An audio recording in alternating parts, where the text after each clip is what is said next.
सूर्यपुर नाम का एक गांव था। इस गांव में एक दुकानदार रहता था जिसका नाम लाला रामचंद्र था। लाला रामचंद्र की गांव में सबसे बड़ी दुकान थी जहां लोग अपने दैनिक जरूरतों का सामान खरीदते थे। उसके पास हर तरह का सामान उपलब्ध था। गेहूं, चावल, मसाले, बर्तन, कपड़े और भी बहुत कुछ। लाला देखने में एक सरल और सज्जन व्यक्ति था, लेकिन वह वास्तव में बेहद लालची और चालाक था। लाला रामचंद्र का एक ही मकसद था, किसी भी तरह से ज्यादा मुनाफा कमाना। वह हर दिन नई नई तरकीबें निकालता, जिससे वह लोगों को धोखा देकर उनसे अधिक पैसे कमा सके। उसकी दुकान में आने वाले हर ग्राहक को वह ठगता था, लेकिन इतने होशियारी से कि किसी को इस बात का एहसास भी नहीं होता था कि वह ठगा जा रहा है। गांव के लोग उसकी दुकान पर इस उम्मीद से आते थे कि वह ईमानदार आदमी है और सही कीमत पर अच्छा सामान देगा। लेकिन लाला रामचंद्र के लालच का कोई अंत नहीं था। वह चावल और गेहूं में कंकड़ मिलाता, मसालों में मिलावट करता और कभी-कभी तो तराजू में भी हेर फेर कर देता, ताकि वह कम सामान देकर ज्यादा पैसे कमा सके। उसी गांव में रामू नाम का एक गरीब किसान रहता था। रामू मेहनती था, लेकिन उस साल बारिश नहीं हुई थी और उसकी सारी फसल बर्बाद हो गई थी। उसके पास अपने परिवार को खिलाने के लिए कुछ भी नहीं था। भूख और गरीबी से परेशान रामू ने एक दिन सोचा कि वह लाला रामचंद्र से कुछ उधार ले लेगा और धीरे धीरे मेहनत करके उसे चुका देगा।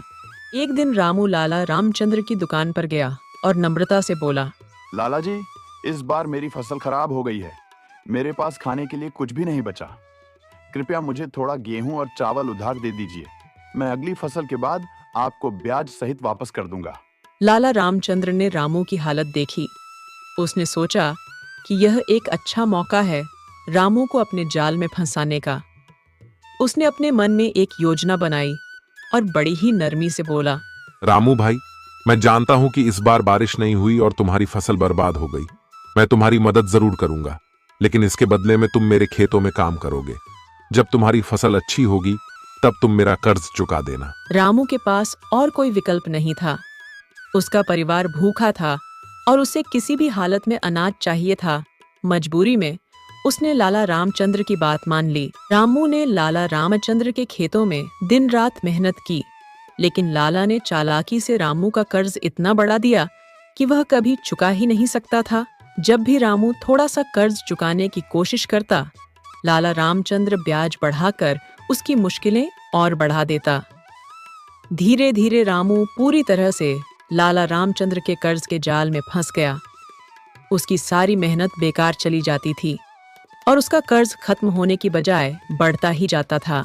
लाला रामचंद्र की लालच दिन ब दिन बढ़ती जा रही थी। वह सिर्फ रामू को ही नहीं, बल्कि गांव के अन्य लोगों को भी अलग अलग तरीकों से ठग रहा था। कई लोग उसकी दुकान पर सामान लेने से डरने लगे, लेकिन उनके पास और कोई विकल्प नहीं था। लाला रामचंद्र की दुकान गांव में एकमात्र बड़ी दुकान थी जहां मजबूरी में लोग उससे सामान खरीदते थे।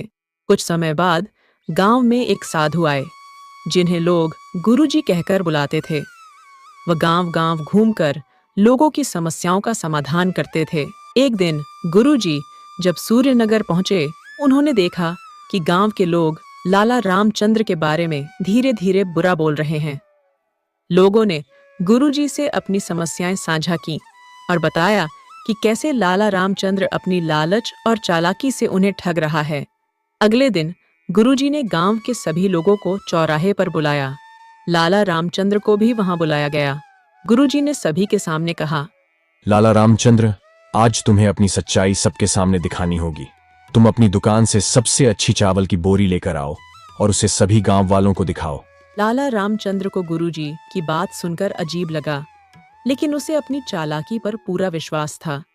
वह दुकान से सबसे अच्छी दिखने वाली चावल की एक बोरी लेकर आया, जिसके अंदर कंकड़ और मिट्टी मिली हुई थी, जो उसने बड़ी होशियारी से छुपाई थी। गुरुजी ने बोरी खोलने का आदेश दिया। जब बोरी खोली गई तो गांव के लोग हैरान रह गए। बोरी में साफ सुथरा चावल नहीं, बल्कि कंकड़ और मिट्टी मिले हुए चावल निकले। गुरुजी ने कहा, यही है लाला का परिणाम। लाला रामचंद्र ने तुम्हें सालों से ठगने का काम किया है, लेकिन सच्चाई अब सबके सामने है। जो व्यक्ति दूसरों को धोखा देता है वह कभी सुखी नहीं रह सकता। लाला रामचंद्र की पोल खुल चुकी थी। गांव के लोग गुस्से से भर गए और उन्होंने लाला रामचंद्र का बहिष्कार करने का फैसला किया। उसकी दुकान पर कोई भी अब नहीं आता था। धीरे धीरे उसकी दुकान का मुनाफा गिरने लगा और वह अब पूरी तरह से कंगाल हो गया। अपनी हालत देखकर लाला रामचंद्र को अपनी गलती का एहसास हुआ। उसने गुरुजी के पास जाकर माफी मांगी और उसने अपने जीवन को सुधारने का मार्ग मांगा। गुरुजी ने उसे क्षमा कर दिया, लेकिन उसे चेतावनी दी कि यदि वह ईमानदारी से नहीं चलेगा तो उसकी हालत और भी खराब हो जाएगी। लाला ने अपनी गलतियों से सबक सीख लिया और अपने व्यवहार में बदलाव लाना शुरू किया। उसने गांव वालों से माफी मांगी और ईमानदारी से व्यापार करना शुरू कर दिया। धीरे धीरे गांव के लोग उस पर फिर से विश्वास करने लगे, लेकिन यह विश्वास पाने में उसे कई साल लग गए। इस प्रकार लाला रामचंद्र ने यह सीखा कि लालच का अंत हमेशा बुरा होता है और ईमानदारी से ही वास्तविक सम्मान और सुख पाया जा सकता है।